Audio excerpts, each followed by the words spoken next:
Welcome back my YouTube channel sociology life study. और प्रिय विद्यार्थियों, आज की क्लास में मैं आपको बताऊंगा कि जो मौखिक परीक्षा होती है, वैसे जो आज की क्लास है वो खास करके समाजशास्त्र के विद्यार्थियों को ही ध्यान में रख करके तैयार की गई है, क्योंकि मैं खुद समाजशास्त्र का ही विद्यार्थी हूँ। तो इस दृष्टिकोण से, लेकिन ये जो आज की क्लास में मैं जो आपको बातें बताऊँगा, ये सभी सब्जेक्ट पर समान रूप से लागू होती हैं।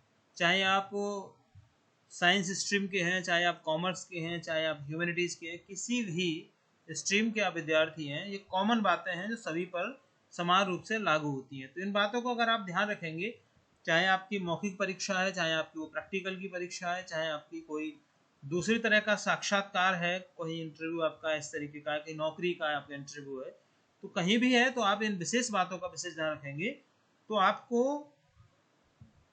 जो आपकी पर्सनैलिटी है वो आप दर्शाती है कि सामने वाले की नज़र में आपका जो एक प्रभाव है, आपकी जो इमेज है वो किस प्रकार की बन रही है। तो अच्छी इमेज के लिए, या मैं कहूँ अच्छे नंबर लेने के लिए, इन कुछ व्यवहारिक बातों का आप ध्यान रखेंगे कि जैसे मौखिक परीक्षा की अगर हम बात करें तो ये केवल आपके ज्ञान की ही नहीं बल्कि आपके व्यक्तित्व की, जैसे मैं भी आपसे बात कर रहा था, आपके आत्मविश्वास की, आपके कम्युनिकेशन स्किल्स की और अनुशासन की भी परीक्षा होती है। जरूरी नहीं है कि केवल आपके सब्जेक्ट के बारे में ही आपकी नॉलेज को चेक किया जा रहा है, इसमें इंक्लूड होती है आपकी पर्सनालिटी, आपका कम्युनिकेशन स्किल्स, आपका डिसिप्लिन, ये सारा का सारा इसके अंतर्गत आता है। तो समाजशास्त्र के व्यवहारिक परीक्षा में अच्छे अंक प्राप्त करने के लिए प्रत्येक विद्यार्थी को जो जो व्यवहारिक बातें हैं उनका विशेष ध्यान रखना चाहिए। पहली जो बात है वो आते हैं हम परीक्षा से पहले की तैयारी, यानी प्री एग्जाम प्रिपरेशन। तो इसमें प्रैक्टिकल फाइल की पूर्णता, मतलब आपकी जो प्रैक्टिकल की फाइल है वो बिल्कुल साफ सुथरी, पूरी तरह से लिखी हुई, शिक्षक के द्वारा हस्ताक्षरित होनी चाहिए। कवर पेज पर आपका नाम, roll number, class, semester, paper code 32,601 और विषय स्पष्ट रूप से लिखा होना चाहिए। हिंदू कॉलेज की मैं अगर बात करूँ तो आप लोगों ने तो शायद ये फाइल अपनी जमा कर दी है डिपार्टमेंट में, तो आपके पास तो नहीं होगी, जमा हो चुकी है। बाकी दूसरे कॉलेजों में जहाँ पर फाइल नहीं है, जहाँ आपको प्रैक्टिकल वाले दिन ही आपको फाइल लेके बुलाया जा रहा है, तो ध्यान रखिए कि आपकी जो फाइल होगी उस पर ये इन्फॉर्मेशन होनी चाहिए, एकदम साफ सुथरी फाइल हो, आपका नाम हो, रोल नंबर हो, क्लास हो, सेमेस्टर हो, पेपर कोड उस पर लिखा हुआ होना चाहिए। साथ ही आपके शिक्षक को उस पर सिग्नेचर भी होने चाहिए। पाठ्यक्रम की बात करें तो पेपर कोड की जानकारी आपके पास होनी चाहिए। कई बार क्या होता है कि जो एग्जामिनर है वो सीधे आपसे पूछ लेते हैं कि what is the name of your practical, यानी आपके प्रैक्टिकल पेपर का पूरा नाम और कोड क्या। जैसा मैंने पिछली क्लास में भी आपको बताया था कि writing skill development on topics of contemporary sociological importance, course code है इसका A070202P और पेपर कोड है 32,601।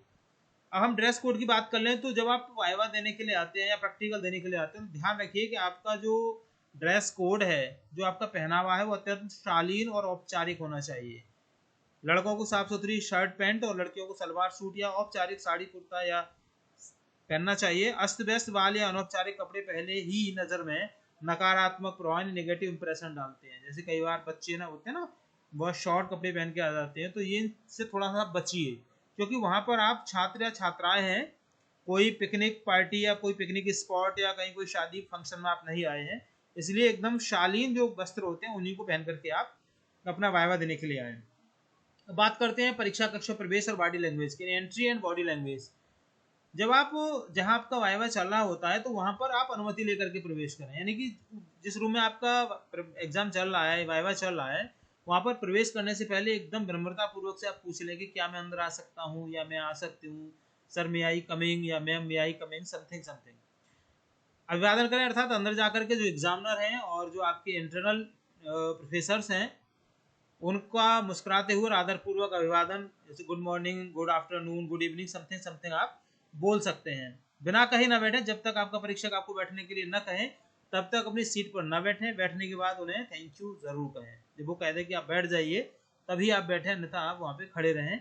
इस बात का विशेष ध्यान रखें।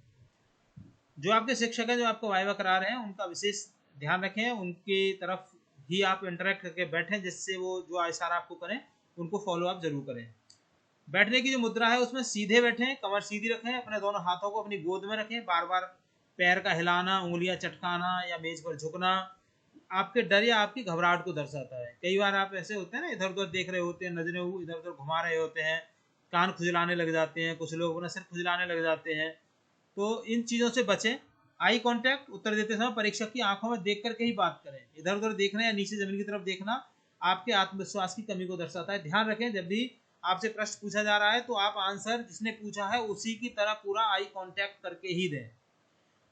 जो आर्ट ऑफ आंसरिंग है सोशियोलॉजी की, जो समाजशास्त्री कला है, उसका सिंपल सा फंडा है कि आप धीरज से सुने। पहला स्टेप, परीक्षक क्या प्रश्न पूछ रहे हैं उसको ध्यान से सुने, यानी परीक्षक का प्रश्न पूरा होने से पहले ही उत्तर देना शुरू न करें। कई बार क्या होता है कि प्रश्न वो पूछ भी नहीं पाए, आप बीच में बोल पड़े, यही कहानी आपकी गड़बड़ हो जाती है। प्रश्न को ध्यान से सुने, एक सेकंड के लिए समझें और फिर बोलना शुरू करें। जल्दबाजी न करें।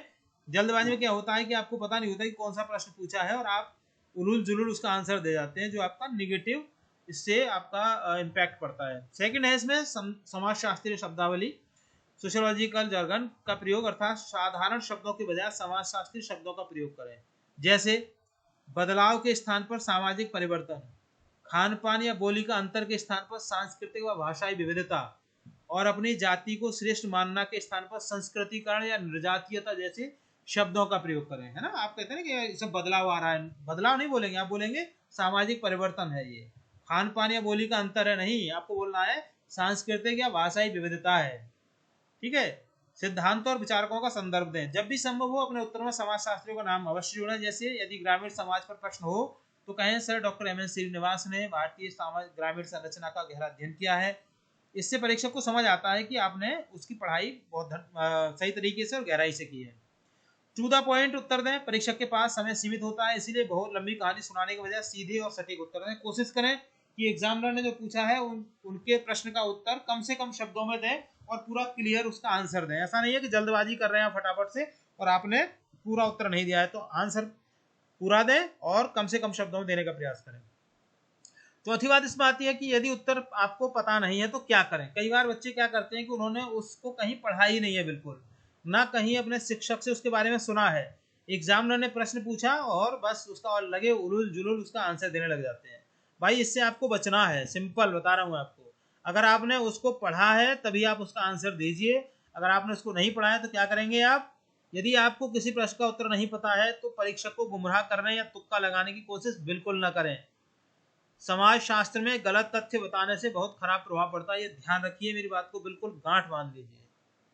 ऐसा मत करिए, क्योंकि सामने जो बैठा बंदा आपसे प्रश्न पूछ रहा है ना, वो इसका मास्टर है, उसको इसकी एक एक बात पता है, तो आप उसको गुमराह नहीं कर सकते, आप उसको गोल गोल बातों से नहीं घुमा सकते। आपको अगर पता है तभी बताएं, अन्यथा ईमानदारी और विनम्रता दिखाएं। अत्यंत विनम्रता से कहें माफ कीजिएगा सर, इस समय मुझे इसका उत्तर याद नहीं आ रहा है या इसका उत्तर मुझे स्मरण नहीं आ रहा है, मैं इसे परीक्षा के बाद अवश्य पढ़ूंगा, मुझे थोड़ा सा इसके बारे में बता दीजिए सर, इसका संदर्भ मुझे बता दीजिए, जिससे कि मैं किताबों में इसको आसानी से ढूंढ पाऊं। सकारात्मक दृष्टिकोण रखें, आपकी ईमानदारी परीक्षक को प्रभावित करती है और वे अगला प्रश्न आपसे पूछ लेते हैं और आसान सा ही प्रश्न आपसे पूछते हैं। प्रैक्टिकल कोर्स लेखन कौशल से जुड़े हुए कुछ टिप्स हैं कि पेपर समकालीन समाजशास्त्र महत्व के विषयों पर लेखन कौशल के विकास से संबंधित है, इसलिए परीक्षक आपसे समकालीन मुद्दों पर आपकी राय पूछ सकते हैं। जैसे तटस्थता, मतलब वो ऐसा प्रश्न कोई भी पूछते हैं समकालीन समाजशास्त्री महत्व का, तो आपको क्या ध्यान रखना है, आपको ऑब्जेक्टिव रहना है, तटस्थ रहना है। किसी भी सामाजिक मुद्दे जैसे जाति, धर्म, जनजाति विवाद पर अपनी व्यक्तिगत या भावनात्मक झुकाव न दिखाएं। एक समाजशास्त्री के रूप में निष्पक्ष होकर वैज्ञानिक दृष्टिकोण से उत्तर दें। ऐसा ना करें कि आप कहीं सरकार के पक्ष में बोलने लग जाए या सरकार की एकदम खुली आलोचना करने लग जाए, उसकी बुराई करने लग जाए, किसी व्यक्ति विशेष की बुराई करने लग जाए, बिल्कुल नहीं। उससे आपको बचना है। क्या करना है, आपको बिल्कुल एक समाजशास्त्री के रूप में निष्पक्ष होकर वैज्ञानिक दृष्टिकोण, साइंटिफिक जो अप्रोच के थ्रू आपको उत्तर देना है। समाचार पत्रों से अपडेट रहें। देश की समकालीन सामाजिक समस्याओं जैसे महिलाओं से जुड़े मुद्दे, साइबर अपराध, विकास के कारण जनजातियों का विस्थापन के बारे में बुनियादी जानकारी आप अवश्य रखें, जो आपको न्यूज़पेपर से आसानी से मिल जाती है। डिपार्चर की बात करें, विदाई और निकास का मतलब जब आपकी मौखिक परीक्षा समाप्त हो जाए और परीक्षक कहें कि अब आप जा सकते हैं, तो तुरंत खड़े होकर दोनों शिक्षकों को आदरपूर्वक थैंक यू या धन्यवाद कहें। Thank you sir, thank you ma'am, आपका दिन शुभ हो, हैप्पी डे, समथिंग समथिंग आप बोल सकते हैं।